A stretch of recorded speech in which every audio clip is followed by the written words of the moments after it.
Yeah.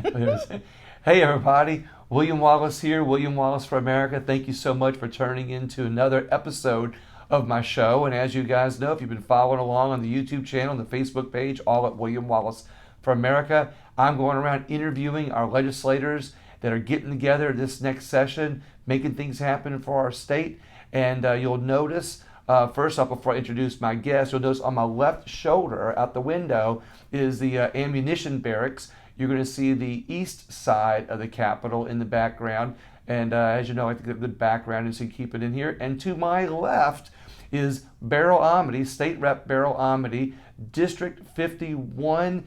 Beryl, how are you doing today? Great, Thank you so much for coming on the show. I appreciate it. It's always a pleasure. Thank you. Well, we're going to go through some preliminary questions quicker because she's been on my show before, and we're going to get to the meat and potatoes of this video, which is her 5 pieces of legislation that I think you'll be very interested in hearing. You'll probably hear a lot about it over the next month. But before we do that, Beryl, you represent that southern part of Louisiana. I can't even rattle off all the different areas, but I know you can. Oh, sure.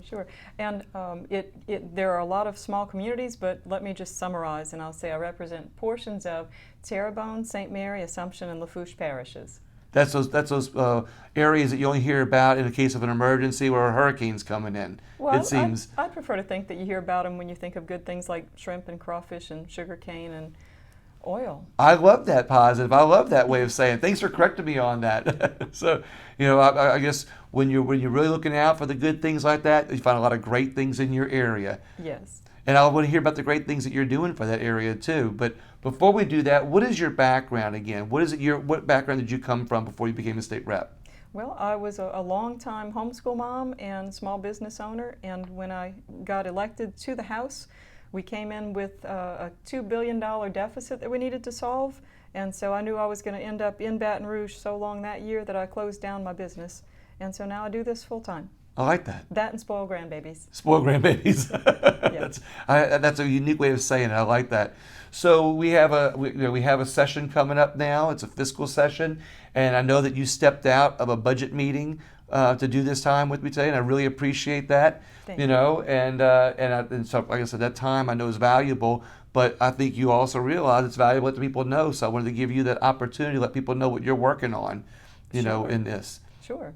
Well, the budget right now is looking like it'll be about $40 billion this year. That's another record, which I don't think anybody's surprised. We keep breaking those records. But one of the reasons that the budget is growing so much this year coming is because of a great influx of coronavirus relief funding that's coming down from the federal government. So Louisiana is set to receive $13.8 billion over the next 3 years just in coronavirus relief money. Then on top of that, we're expecting another $3 billion for disaster relief for the recent hurricanes and weather events that we've experienced. And Congress, as far as I know, is still discussing and debating what they're going to do with infrastructure. So there may be infrastructure funds coming too, but to be continued. Right, to be continued. Right. And so one of the things we'll be focused on heavily during this fiscal session is determining the best use for the funds that are coming, because all of this is one-time money. Mm-hmm. And so we're limited in that we're not supposed to use one-time money for reoccurring expenses. That would be like taking your Christmas bonus and buying a house with it where it pays the first note. Yeah. Then what exactly. are you going to do? What do you do? Right. So we'll be working on the best use of that money, and I'm hoping that we focus a lot on paying down some debt. The first thing we need to do is replenish the unemployment trust fund, because when we started the year 2020, we had about $1.1 billion in our unemployment account, and we were, you know how Louisiana's at the top of a lot of bad lists? Exactly. Well, we were actually at the top, near the top of a good list, because as far as unemployment funds go, Louisiana was pretty set. And unfortunately, we've been through this pandemic, and we depleted that, and then some. So we've been borrowing from the federal government right now to pay the unemployment to our people, and we will need to replenish that. And if we don't do it quickly enough, and there's a clock ticking, what will happen is we will have to raise the unemployment taxes on our businesses. And our businesses have been suffering through this. Right. Some have already closed down. This is not a time to be raising taxes And that on tax is businesses. automatic, isn't it? It's fairly automatic. It's, I'm not it's sure. I mean, it's already like in the system or Yes. right. It's already written in the rules. Yeah. And so this is why we really need to replenish that fund so that it doesn't fall on the backs of especially our small businesses. Because, you know, some of our really large businesses, those national ones, haven't missed a beat. Right. Because they were open when nothing else was. And so we really want to take care of that. And we'll be debating the best use of all of the funds that are coming, plus just the general budget. I mean, we argue and debate over the general budget every year, not just in fiscal years. So the list of bills that we're seeing concerning the budget is still growing right now because we didn't have an early filing deadline for fiscal bills. So I'm working right now on fiscal bills to see if there's something I can bring to help with the budget situation. Focusing on looking for any certain formulas that we could put in place that will cause the way that we do the budget to be improved not only for this year's budget but for years to come. You know, setting some guidelines. Standards, some guidelines, some basics on the structure and how we make up the budget and how we fund things. Hopefully, I can also bring some recommendations for how to ensure efficiencies and streamline, because we always need to do that. When I interviewed Jack McFarland, he had some ideas to really streamline legislation in a way that didn't require more money from the people. It basically required, it was kind of woven into the fabric, if you will, for some of these bills that makes government operate a little bit more efficiently. Yes. And I'm always glad when I speak to someone like yourself that you're one of those people that's looking out for not just what to do with the money, but how to weave into the bill a responsible way to spend, so that way it doesn't just give it that time frame to be now. It's a time frame that is going to be lasting from ever on. Right. And we do this all the time in our homes and in our businesses. We make decisions for our own household budgets about what we're going to spend, what we're not going to spend. How much of your household income do you think should be spent to pay down your household debt, maybe your house note, maybe credit cards? And how much should you be setting aside to do other things, maybe things that are more fun, like vacation? Yeah. Right. So when you get the foundation right, when you get your regular responsibilities taken care of and put into a routine budget, then it frees up some extra money, and then you can finally go out and have fun. And then maybe you can take that, have that money directed into some other fund, like the rainy day fund or whatever, in case of an emergency. Yes. When we have a surplus, the Constitution actually requires us to put a certain percentage of that back into the rainy day fund, and we are facing that right now. But I would like to see more than simply what's constitutionally required put back into the rainy day fund, because of the number of times since I've been in office that we have chosen to tap the rainy day fund. I believe we need to have that beefed up and secured, just because, especially after what we've been through in the past year. Kind of like our unemployment fund was well beefed up, if you will, and we run into a problem, and we had that huge amount of money to help our population. Imagine if we didn't have that system, that fund beefed up, we would be in real big trouble right now. Absolutely. What if we would have had to start borrowing from the federal government to pay our unemployment way back in March of last year? Can you imagine the amount of debt that we would have been mounting? So it's good when you are able to plan ahead and have some money set aside for the emergencies, especially when we don't know what future emergencies might be. We're kind of used to hurricanes, but we've never faced a big major pandemic like this. And we've also had, in these past 10 years, some really unprecedented weather events, many of which weren't even hurricanes. Exactly. So let's prepare for the future by making sure that our emergency money is just safe. Like you would on a regular household. You have a little emergency fund just in case of that rainy day, so to speak. That's right. Nobody wants to go bankrupt because the refrigerator went out, So it's good to know that you've got fiscal responsibility on your mind. It's good to know that you're, looking to take that COVID money that's coming in and use it for one-time expenses and not recurring expenses. In other words, not build government, but make government responsible. But you have some legislation that I'd like to talk about, especially now, that you're putting forth that you would like to explain in some good detail. And I'd like to give you that kind of time. So, which one of your you get 5 non-fiscal bills, yes. correct? Yes. Let's start with number 1. Okay. Yes. In a fiscal year, we're each allowed to bring up to 5 non-fiscal bills, and those had to be pre-filed. So those are already posted online for people to check out anytime. So I'll give you the information, the numbers. Number 1 here we got coming up, everybody. Number 1. Okay. My top priority this year is House Bill 426, and I call this my nursing home visits bill. I believe that sometime in the future, when all of our responses to COVID-19 are studied, in hindsight, the clarity. Yeah, exactly. I believe we're going to. It's always 2020. It's always, and 2020 has a whole new meaning. Exactly right. Okay, so it's we're always to learn clear. from it. Yes. Okay. So in the future, when we look back, if we are ever able to get true numbers of everything that really went on, I really believe that we're going to find that we have lost a greater number of our nursing home and assisted living facility residents to the long-term effects of isolation than we have to the actual virus that we were trying to protect them from. And I hope I'm wrong, but I fear that I'm not because of what I've been observing. So what House Bill 426 would do is it will allow each resident to designate a few very specific people who will be allowed to come in and visit even when we're in a pandemic health emergency shutdown.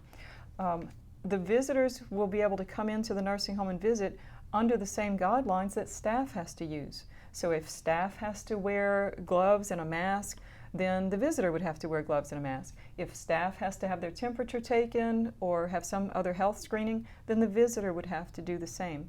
This way, the loved ones in the nursing home won't be so isolated and have their health deteriorate just from lack of that human connection.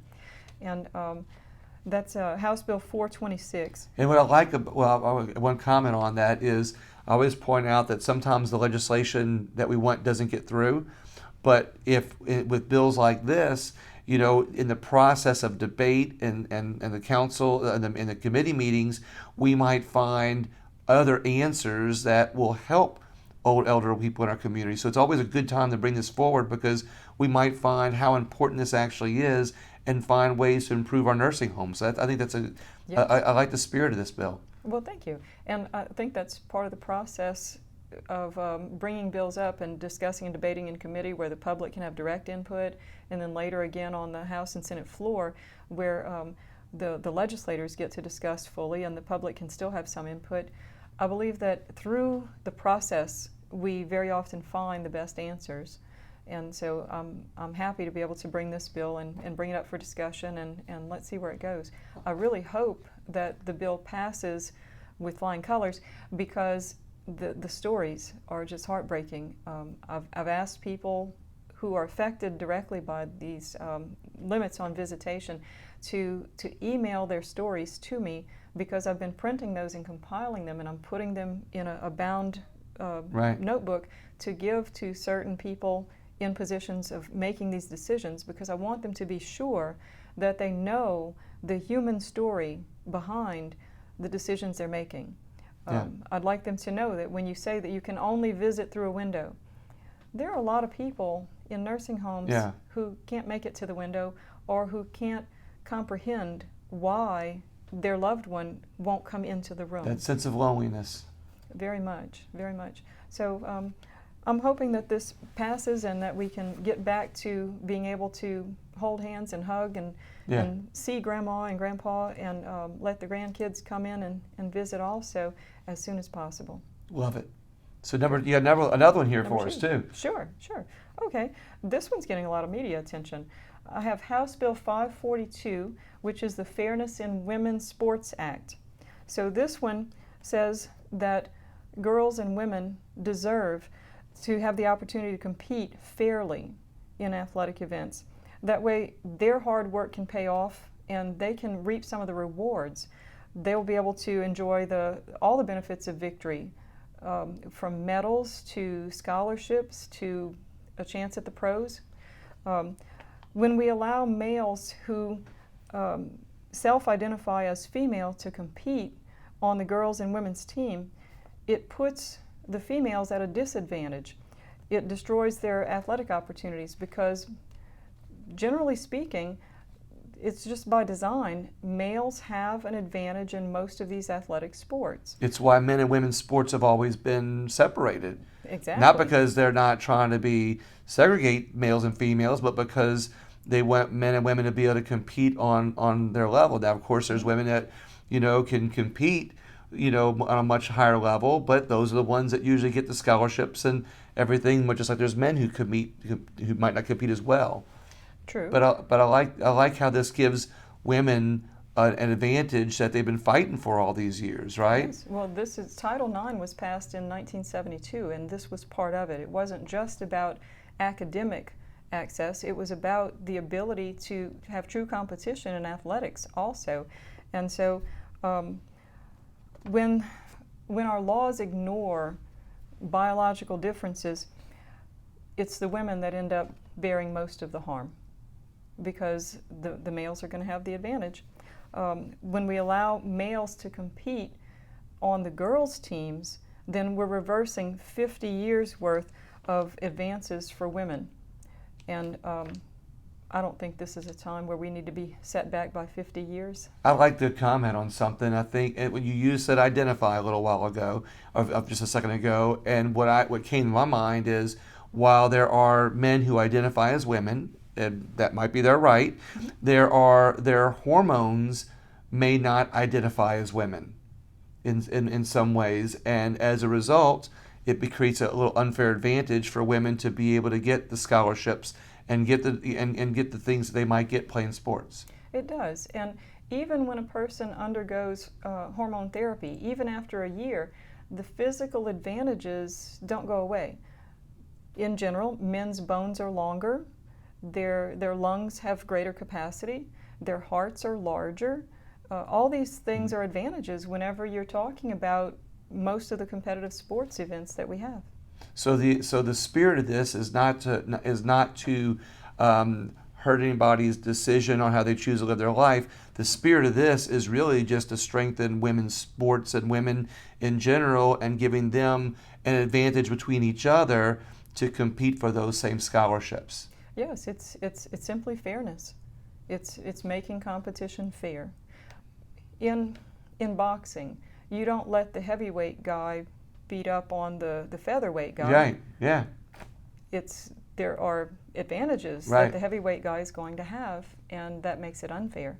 So it's the same thing in like you women's said, in sports. boxing, In boxing divided up amongst weight, and wrestling they divided up amongst weight, so the heavyweight guy doesn't have an advantage of that. That's a good analogy. Yeah, it's not that the heavyweight guy is a better wrestler, or that the featherweight guy might be faster on his feet.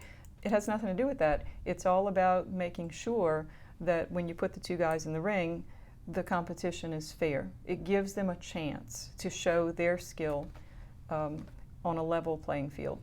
And so it's the same thing here. Women. So what exactly would this bill women. do? This bill would say that on a women's or girls' team, the participants must be biological females. Okay. That's it.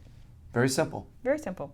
And so whenever we have men and women competing together on women's teams, when we have biological males who have a built-in advantage automatically, then it's simply, it's just neither fair nor is it equal.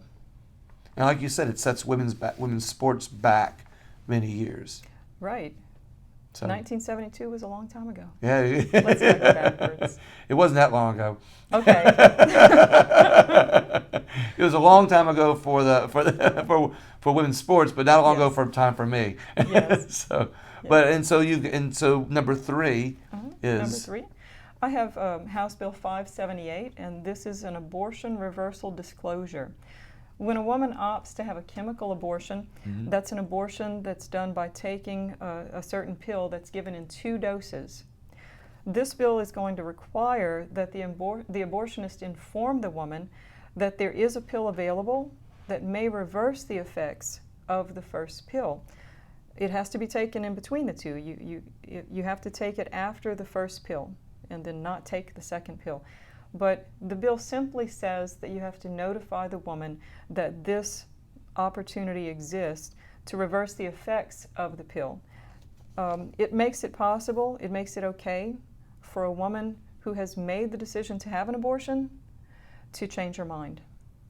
Okay, I didn't realize that. So there's a two pills that will assist a woman in having an abortion, and this bill basically says that after the first one, she takes the pill, and then doubt comes across her mind, and she's concerned.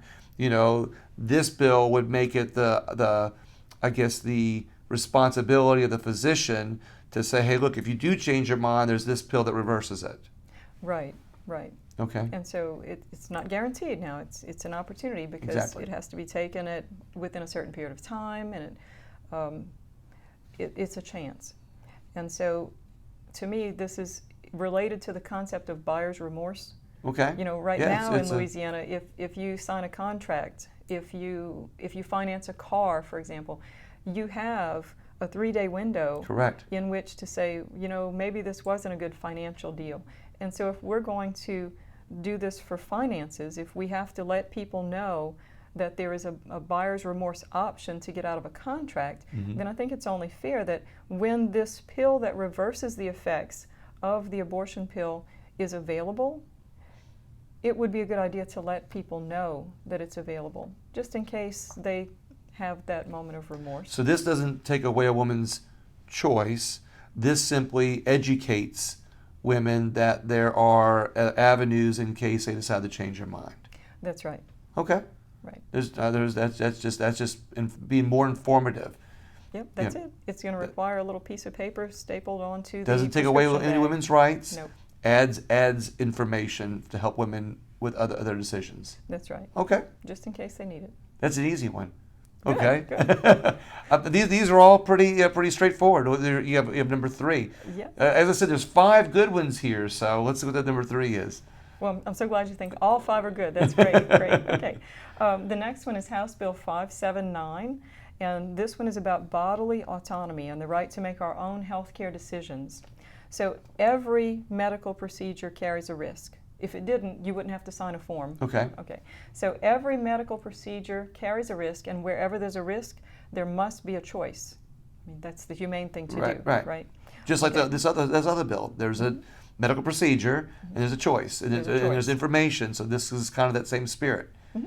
So what this bill does is it says that the government cannot mandate any medical procedure.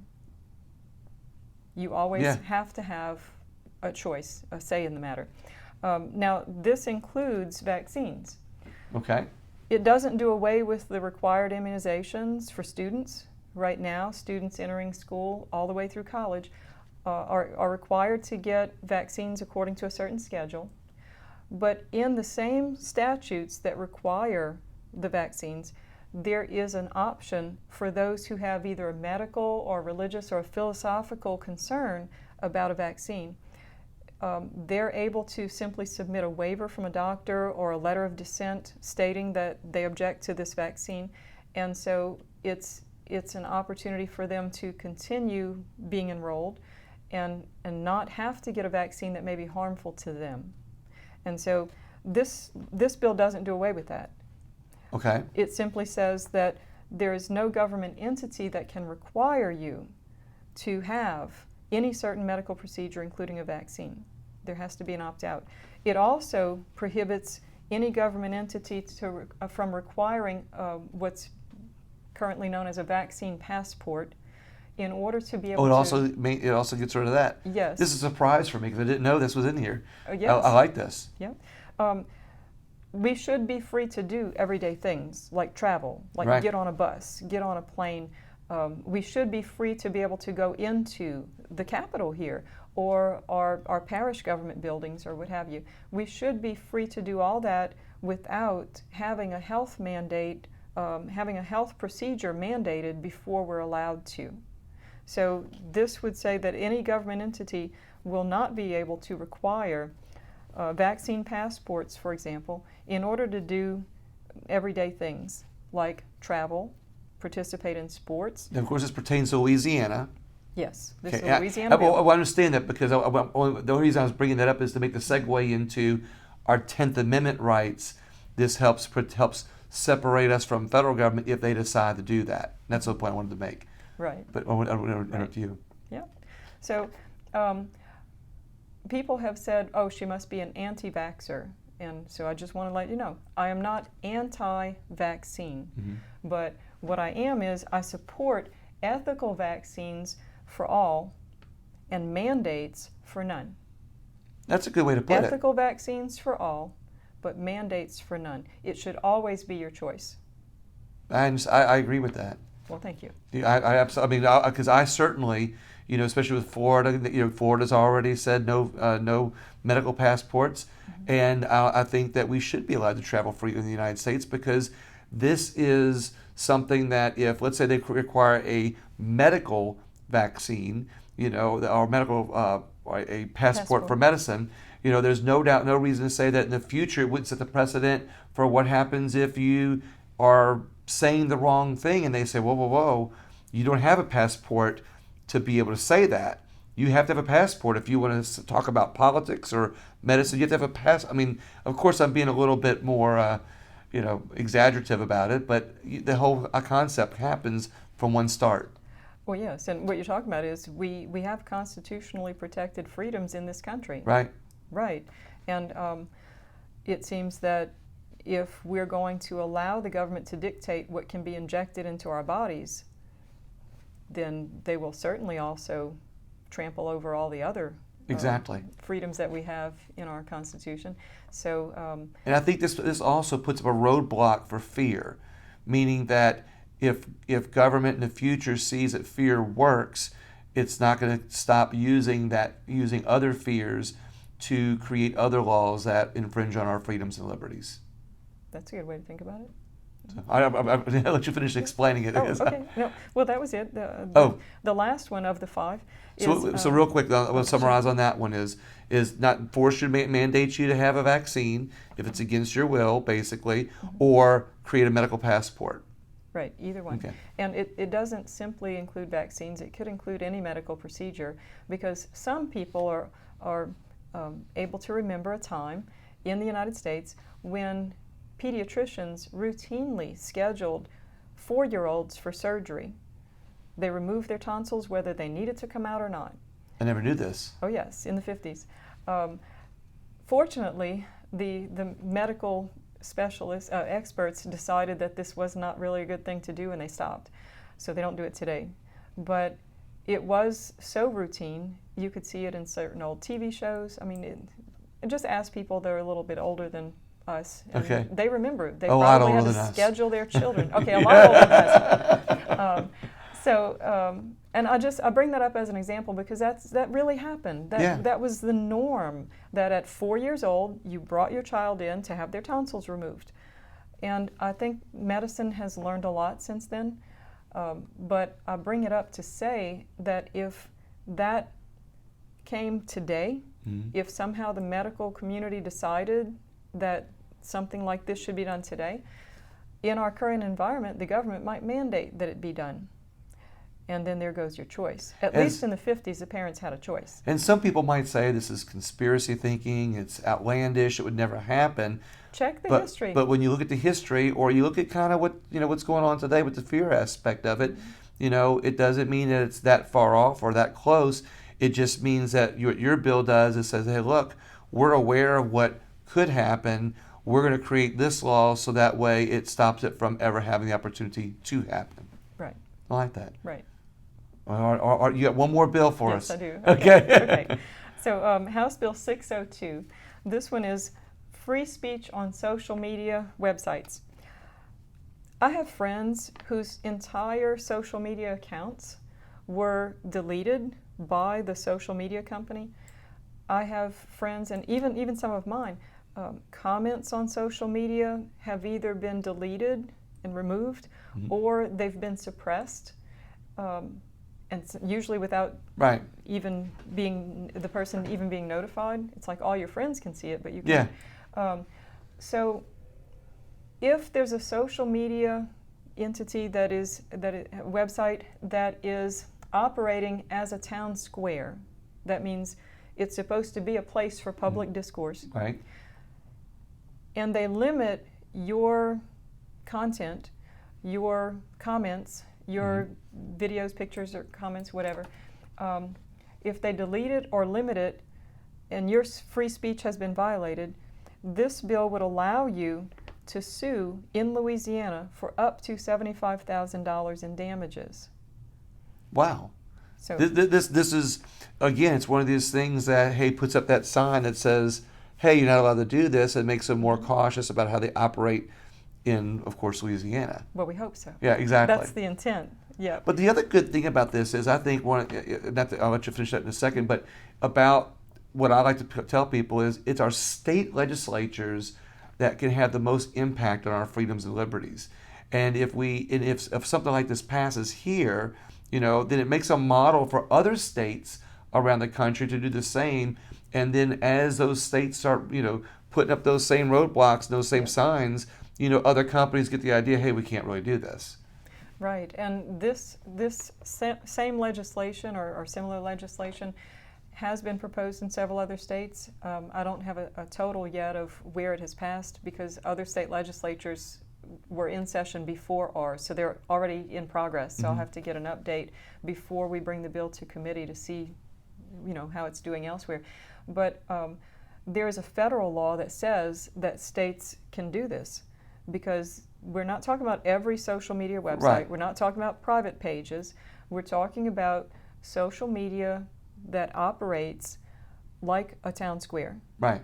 The ones that have thousands and thousands of followers, subscribers, members, however they designate. The big ones. Yeah, exactly. Yeah. So my own pastor had one of our church service videos cut in half by a certain social media platform because they objected to his content. So this is limiting free speech. In that case, it was religious speech. Well, not only is that scary because it's a violation of our First Amendment, but to think that there's actually people watching it that closely, and there's actually people out there that deem that to be that horrible and offensive, to take that action of one person. It's not a court. It's not a bunch of politicians. It's an individual that deemed that to be offensive in their opinion and eliminated that from a platform. Yep. And that's scary in itself because people always say, well, who would take away our rights, or the whole Second Amendment story, who's going to knock on our door and take away our rights? Well, it doesn't have to be a body of elected officials. It could be individuals in some cases. In this case, getting rid of our First Amendment rights. Right. And if it was simply private business, we wouldn't be having this conversation. And so the social media companies, the big ones, they may be private businesses, but they're operating a town square platform. And they've used certain deceitful practices. So they're operating a social media platform that is presented to be a town square. It's supposed to be a place where everybody can come and speak freely. I get the nuance, where the argument's always been, well, that social media is a private business. They should be allowed to platform, deplatform who they want, who they choose. It's a private business. But when it becomes a public, entity and public entity in the way of how it's being used or presented to the public, then it should be kind of, the little roadblock going back up. Right. Analogy. Yep. These are very interesting bills. I hope everybody will take note of them, and keep an eye on them, because I think they're a very important part of our freedoms and liberties here in our state. And as for people who are worried about what's going on in the rest of the country with our freedoms and liberties, this is something that they can see as being protected here in Louisiana. Right. And These are just 5 bills. These are the 5 that I'm bringing. We were limited to 5 non-fiscal bills. And so I want to encourage people to look on the state legislature's website and review many other bills that have already been filed. There were 891 bills pre-filed, so sorry. But browse the bills, because many of my colleagues have bills that are just as necessary as these. And some of them handle related topics, some of them handle unrelated topics, but all of them very important for protecting and guarding our freedoms. So what's interesting, that's a good point that I like to remind people, is that while you have some of these bills that people think are just yours, there's other very similar bills by other legislators, and I'll use the example of the constitutional carry bill that I've been covering.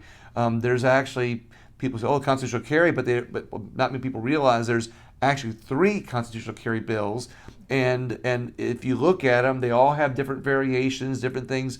So the good thing is, like with your bills, they can find out who else has similar, and maybe they can get behind those instead, or go to the committee and be able to, I don't want to say cherry pick, but be able to say, hey, I like this about this bill, this about this bill, because sometimes when the gumbo's being made, you pick what ingredients you want to make the best bill. Right. If that's the proper way to put it. Right. Except I don't want to encourage people to go and support someone else's bill that's like mine. I want them to support mine. Ah, there we go. Okay. So look at this one and get behind it, and learn about it and find out about it, because I think the spirit of all these bills is intended to help people and protect people's rights and liberties in our state. Yep, that's it. I think it's very important. Liberty and humane treatment, and those are very important concepts. Absolutely. And fairness and even some equality in there. Yep. I like that. Yep. Well, Beryl, thank you so much for coming on today. If there's anything else that you want to add before we let everybody go? Well, I'm hoping that when we come out of this legislative session, that we have been able to put in place many different things, not just budget, not just these liberties, but many different things that will help our state to recover, because economic recovery is very important if we all want to be able to continue to live here and enjoy the abundant natural resources, and most of all, family and friends. Yeah. That's important for Louisiana. Absolutely. We stay close to our families. And that's why did you know Louisiana is the #1 state that people, #1 in, something else we're #1 in, of people moving back to Louisiana. People tend to move back to Louisiana more than any other state in the United States. There's just plenty that draws you here. Much of it is family. Yeah. And besides that, it's the natural resources. Yep. There's no other state like Louisiana.